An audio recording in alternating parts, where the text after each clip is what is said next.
शेवटी या माणसानं माझं काय केलं मला ह्याच्यासोबत कारखाना केला, ह्याच्यासोबत इटभट्या केल्या, सगळं काय केलं. ह्यानं माझं काय केले? काहीच नाही केलं. मी लोकांचे काम करायचे, घर काम, धुणं भांडी करायचे,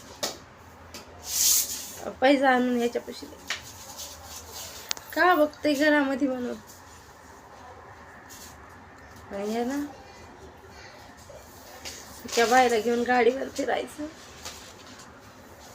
हॉटेला उठेला करायची, आणि मी माझं जाऊ दे साधा बोळा आहे नवरा, त्याच्या काय होण्यात येणार आहे या हिशोबाने मी त्याला काहीच म्हणलं नाही. आज माझं घर रस्त्याला आलेलं आहे त्याच्या एका चुकीमुळं, आणि मला म्हणते मला माफ कर, झाली त्याच्याकडून चुकी झाली तर मी माफ करू. ही चुकी जर माझ्याकडून झाली असती तर त्यानं मला माफ केला, घराच्या बाहेर हाकाळलं असतं, तरी पण माझी लेकरं आहे तर मला त्यानं खायला आणलं नाही, प्यायला आणलं नाही, माझे पैसे घेऊन तो आयुष करायचा. घरात माझे 2 पोरी आणि 1 पोरगा आहे, त्यांना सध्या ध्यान नाही दिलं ते की माझे लेकरं काय करायले काय नाही. एवढं माझं आयुष्य त्यांना जो वाटवलं म्हणून ठेवलं.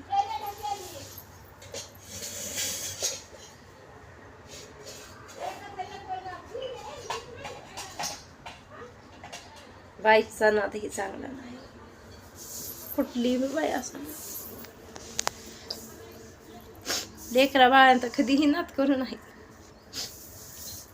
कमवून खाणारा 500 रुपये कमीत आहे, बिगाऱ्याचं काम करतो, त्याच्यातून ह्याला ही नाटकं सुचली. आज मी गावाहून आलते 15 वर्षाखाली. ती आज माझी परिस्थिती आहे, पण तेव्हा 2 होता, आता आम्ही 5-6.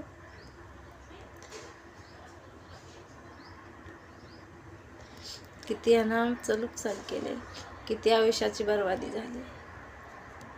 जिंदगीमध्ये कधी माणूस कोण्या टोकाला जाईल सांगता येत नाही.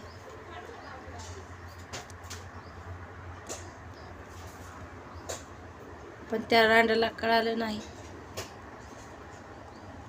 आज जर मी गळ्यात पाऊल टाकला तर ह्याचं करिअर बरबाद होईल. ह्याचं काम